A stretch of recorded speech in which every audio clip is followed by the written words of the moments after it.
미러키 브루스의 야구 경기가 있었습니다. 내셔널리그 중부지구에서 1, 2위를 다투는 강팀들이 맞붙었습니다. 그런데 1회에 시카고 컵스가 7점을 얻었어요. 야구 경기에서 그렇게 대량으로 점수를 내는 게 쉽지 않은데 1회에 7점을 얻었습니다. 그래서 이건 뭐 보나마나 컵스가 이겼다 하고는 관심도 두지 않았습니다. 근데 나중에 시간에 뉴스를 보니까 웬일 미러키 브루스가 15대 7로 역전승을 했습니다. 아마도 시카고 컵스 선수들이 1회에 7점이 났게 되니까 방심했다가 역전패를 당한 것이 아닌가 하는 생각이 들었습니다. 스포츠 경기든 사업이든 또 공부든 정치든 연애든 특별히 우리는 신앙생활 하는 자니까 신앙생활이든 방심하면 큰 하를 만나게 됩니다. 매사에 방심할 때 문제가 생깁니다. 운전도 그래요. 내가 운전 좀 이제 오래 했으니까 방심하면 문제가 생깁니다. 개구리를 아주 뜨거운 물 속에다 집어넣으면요, 바로 뛰어나와요. 죽지 않으려고 바로 뛰어나와요. 그런데 미지근한 물 속에 개구리를 집어넣으면 아주 그 속에서 엔조이하고 즐기고 있는데 밑에서 불을 떼는 거예요. 서서히 끓이는 거예요. 그러면 놀랍게도 이 개구리는 자기가 이제 삶아 죽게 될 것을 모르고 그 속에서 유유자적한다는 거예요. 마찬가지입니다. 나태하고 안일한 신앙을 가지고 있는 자의 모습이 꼭 이와 같다고 할 수 있습니다. 여러분 보세요. 우리가 신앙생활하는 중에 갑자기 환난을 당하고 고난을 당하고 이럴 때 넘어지는 성도들은 별로 없어요. 잘 들으셔야 됩니다. 갑자기 환난을 당하고 고난을 당하고 집에 어려움이 생기고 이래서 신앙을 포기하고 주님을 떠나는 사람은 별로 없단 말입니다. 반면에 편안한 나날을 보내고 모든 것이 잘 돌아가면서 자기도 모르게 점점 죄에 깊이 빠져들어가는 성도들이 생겨져서 끝내는 주님을 빠이빠이 하는 자들이 훨씬 더 많다는 거예요. 훨씬 더 많다는 거예요. 우리 생각에는 어려움이 생겨서 문제가 생겨서 주님을 원망하며 떠나는 자가 많겠다고 생각하는데 천만의 말씀, 만만의 말씀이요. 너무너무 편안하고 너무너무 에브리띵 오케이가 되다 보니까 기도도 안 하고 말씀도 제쳐놓고 점점 죄에 쑥쑥 빠져들어가서 끝내는 예수를 팽개치는 자가 훨씬 많다는 거예요. 참으로 나태하고 안일한 신앙은 성도들을 무기력하게 하고 성도들을 넘어지게 하는 독소임을 우리가 알게 됩니다. 오늘 본문에 보면 유다의 모습을 안일한 여자, 염려가 없는 여자 이렇게 표현합니다. 미래에 어떤 일이 닥칠지 아무런 생각도 하지 못하고 그저 물질적으로 풍요롭고 넉넉한 그것에 안주하는 그 유다의 모습을 그렇게 표현하는 거예요. 안일한 여인아, 염려 없는 여자야. 그게 바로 유다의 모습이라는 거죠. 그래서 그들은 안일하고 나태한 생활을 하다가 하나님의 준엄한 심판을 받게 될 것이라고 오늘 본문에 말하고 있습니다. 도대체 우리가 어떻게 해야 이 영적 방심에서 벗어날 수 있을까요? 오늘 설교 제목 그대로 저와 여러분이 영적인 방심에서 벗어날 수 있는 방법을 찾게 되기를 원합니다. 첫째는 말씀에 늘 귀를 기울여야 합니다. 말씀에 늘 귀를 기울여야 된다. 유다는 하나님을 의지하며 경건하게 살아가야 될 백성들이었습니다. 그러나 그럼에도 불구하고 그들은 하나님을 의지하지 않고 경건하게 살지 않고 물질과 풍요에 젖어서 안일함에 빠져 있었다라는 것입니다. 그것이 안일한 여인들이고 염려 없는 여인들입니다. 안일하고 불경건한 삶을 살아가는 유다인들의 모습을 그렇게 표현하고 있는 것입니다. 여러분 보세요. 여러분 생각에 이 유다 사람들이 하나님을 의지하고 하나님이 함께 하기 때문에 나는 걱정이 없어, 하나님이 늘 나를 지켜주니까 난 괜찮아, 그런 마음으로 아니할까요? 그렇다면 좀 다행이죠. 그들이 그래서 안심하고 그래서 평안에 안 되면 좀 다행인데 그게 아니에요. 지금 유다가 안도한 마음을 가지는 이유는 애굽을 의지하기 때문이에요. 아수르가 공격을 해와도 애굽이 지켜줄 테니까 안심한다, 그런 거예요. 이게 얼마나 안타깝습니까? 하나님이 함께 해주니까 내가 문제가 없을 거야, 내가 어떤 일이 있어도 이겨낼 수 있을 거야 라는 그런 안도감을 갖고 있는 것이 아니고, 애굽이 우리를 지켜주니까 아수르가 공격을 해와도 문제가 없을 거야 라는 그런 안일하고 나태한 마음, 이것이 문제라는 거죠. 사탄은 항상 우리에게 고난이나 환난만 가져다 주는 게 아니에요. 여러분 정신을 바짝 차려야 됩니다.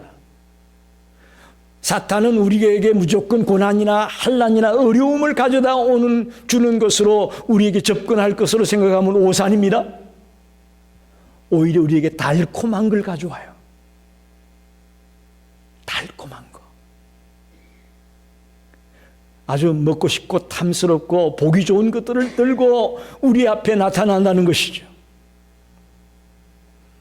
그래서 그 달콤한 것에 우리가 유혹에 넘어가고 빠져서 결과적으로는 치명적인 위기를 만나게 된다는 것입니다. 그리고 우리는 내가 지금 점점 죄에 빠져 죽어가고 있다는 것을 모르고 멸망의 길로 치달아가게 된다, 그런 말입니다. 하나님은 바로 유다 백성들이 이런 안일에 빠져 있음을 지적하고 있는 것입니다. 9절 말씀을 한번 보십시다.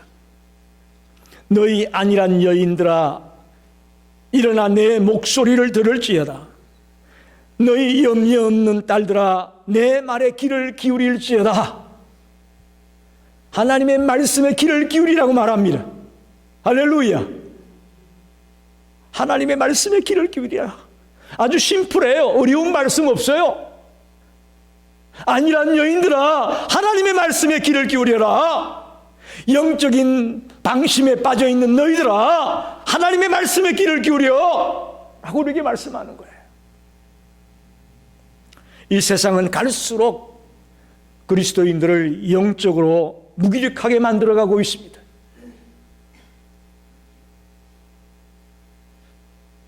제가 신앙생활 어렸을 때 했던 그 70년대, 80년대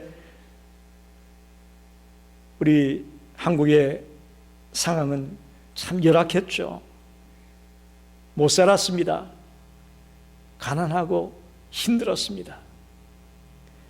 그래서 그런지 몰라도 새벽 기도하는 사람이 많았어요. 그래서 그런지 몰라도 철학 기도하는 사람이 많았어요. 어디 가서 하소연할 데가 없으니까 주님 앞에 나와서 마룻바닥을 치면서 가슴을 치면서 하나님 살려달라고, 하나님 우리 가정을 좀 살려달라고, 하나님 내가 좀 먹고 살게 해달라고 눈물 뿌리며 기도하는 그런 자들이 끊이지 않았다고요.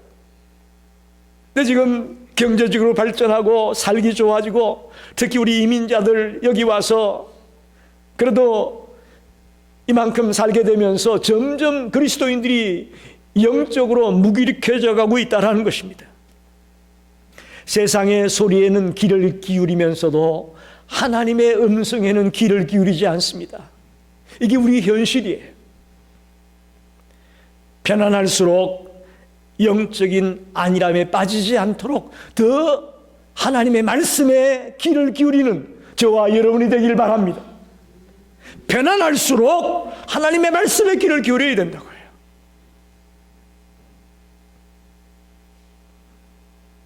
오늘 영적 방심을 벗어나기 위해서는 첫째로 하나님의 말씀에 귀를 기울이는 저와 여러분이 되기를 바랍니다.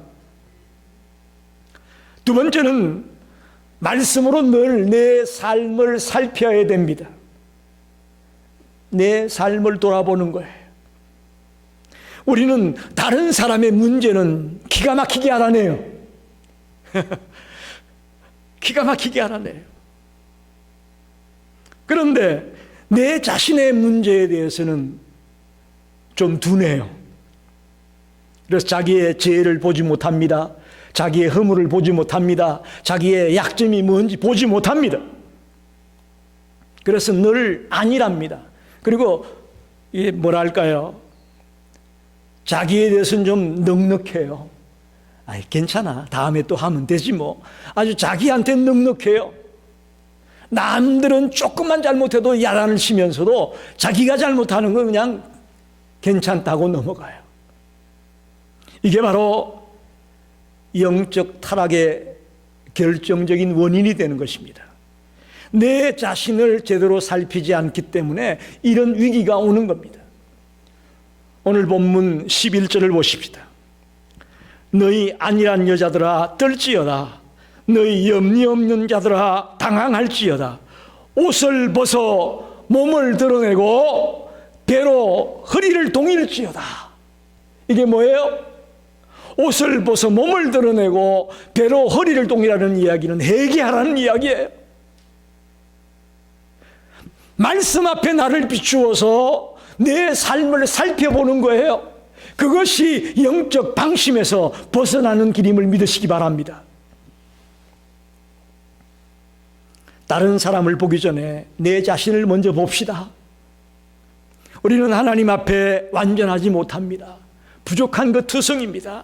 허물투성입니다. 죄악에 쉽게 넘어지는 자입니다.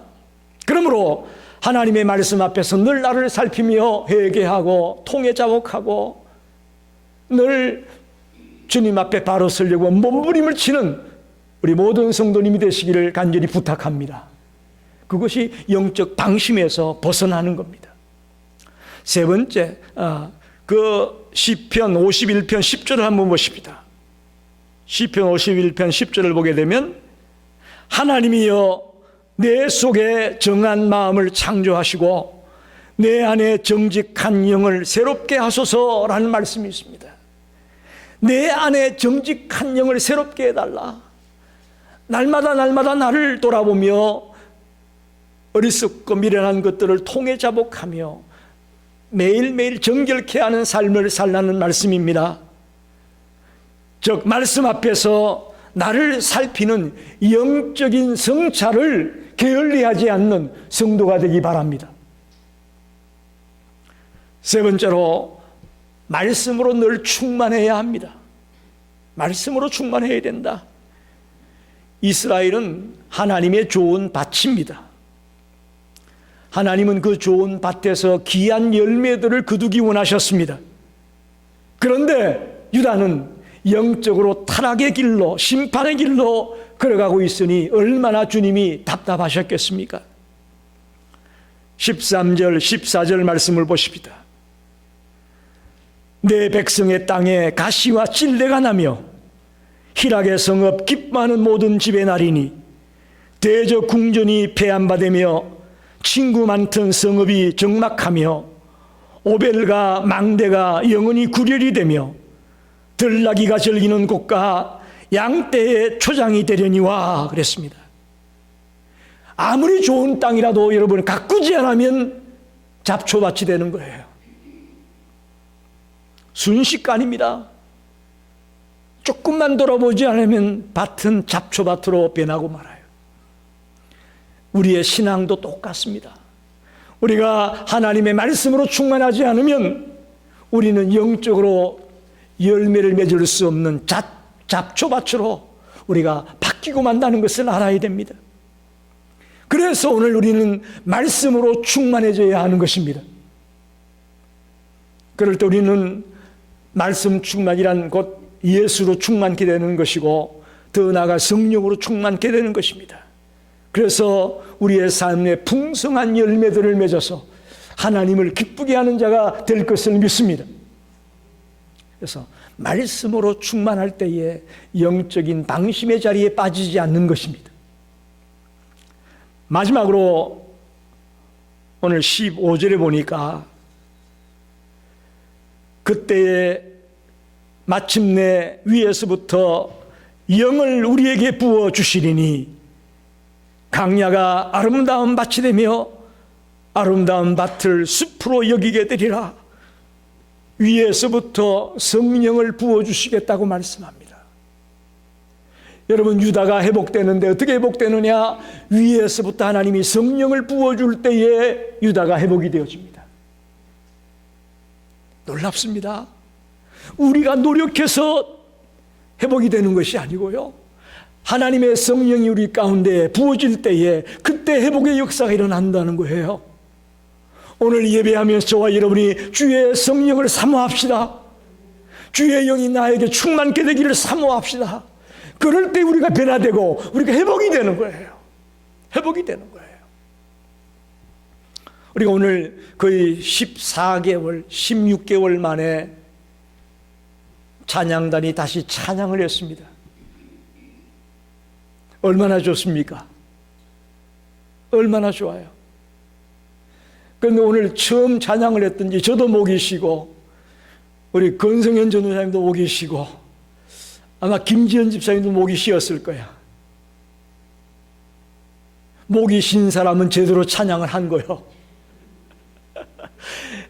16개월 동안 안 하다가 이 목이 있었으니 이게 쉴 수밖에 없죠. 여러분, 성령의 부어주심이 이렇게 놀랍습니다. 성령의 임재가 임하게 될 때에 그 땅에 하나님의 정의와 하나님의 공의가 충만해질 것이라고 말합니다. 16절에 보니까 그때에 정의가 강야에 거하며 공의가 아름다운 밭에 거하니 그랬어요. 공의와 정의가 실현된다는 것이에요.